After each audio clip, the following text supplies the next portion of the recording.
प्रश्नावली 10.1 का प्रश्न क्रमांक 3 अपन यहाँ पर हल करने वाले हैं। क्या है प्रश्न क्रमांक 3?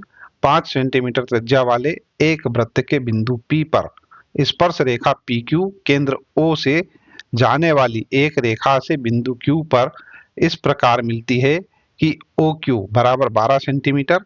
अब हमको क्या करना है?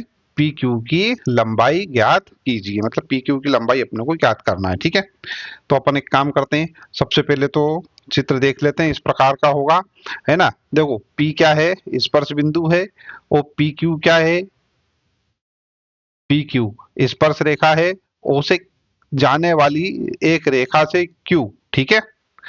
इस प्रकार मिलता है कि OQ बराबर 12 सेंटीमीटर। तो ये OQ बराबर कितनी है भैया? ये है हमारे पास 12 सेंटीमीटर, करेक्ट है। और OP दे रखा है 5 सेंटीमीटर त्रिज्या, है ना, 5 सेंटीमीटर। अपने को PQ ज्ञात करना है, ठीक है। तो अपन एक काम करते हैं, जो अपने को दिया है वो लिख लेते हैं। देखो बच्चों, ऐसे प्रश्न में यदि मान लो ये ऑब्जेक्टिव टाइप आए तब तो कोई चिंता वाली बात नहीं है, मतलब ये सॉरी बहु विकल्पीय प्रश्न प्रकार का प्रश्न आए तो कोई तकलीफ नहीं है ना। अपन चित्र बनाएंगे और डायरेक्ट उसको हल करके यहाँ पे लिख देंगे। और अगर मान लो ये नहीं आया बहुविकल्पीय प्रकार का, मतलब 4 ऑप्शन नहीं दिए, केवल प्रश्न आया, तो हम क्या करने वाले हैं? इसको पहले यहाँ लिखेंगे हल, और हल करने के बाद अपन यहाँ लिखते हैं, लिखेंगे दिया है वृत्त जिसका केंद्र O और त्रिज्या R है, ठीक है। अब क्या, एक स्पर्श बिंदु P अपने को दे रखा है और स्पर्श रेखा PQ दे रखी है, ठीक है। अतः OP बराबर क्या हो जाएगा? 5 cm, ठीक है। OP त्रिज्या है ना, OP त्रिज्या होगी, तो ये हो गया 5 cm सेंटीमीटर, है ना। और OQ कितना भैया? 12 सेंटीमीटर। अब अपने को क्या करना है? PQ ज्ञात करना है, तो यहाँ लिख देता हूं मैं PQ is equal to question mark. अब बच्चों यहाँ पर ध्यान दो, PQ क्या है? स्पर्श रेखा है, और OP क्या है? त्रिज्या है। इसलिए क्या होगा? OP जो होगा वो लंब होगा किस पर? PQ पर। जब ये इस पर लंब है तो त्रिभुज OPQ बन गया एक समकोण त्रिभुज। तो यहाँ पे लिखते हैं अपन त्रिभुज OPQ में, ठीक है। क्या होगा? पाइथागोरस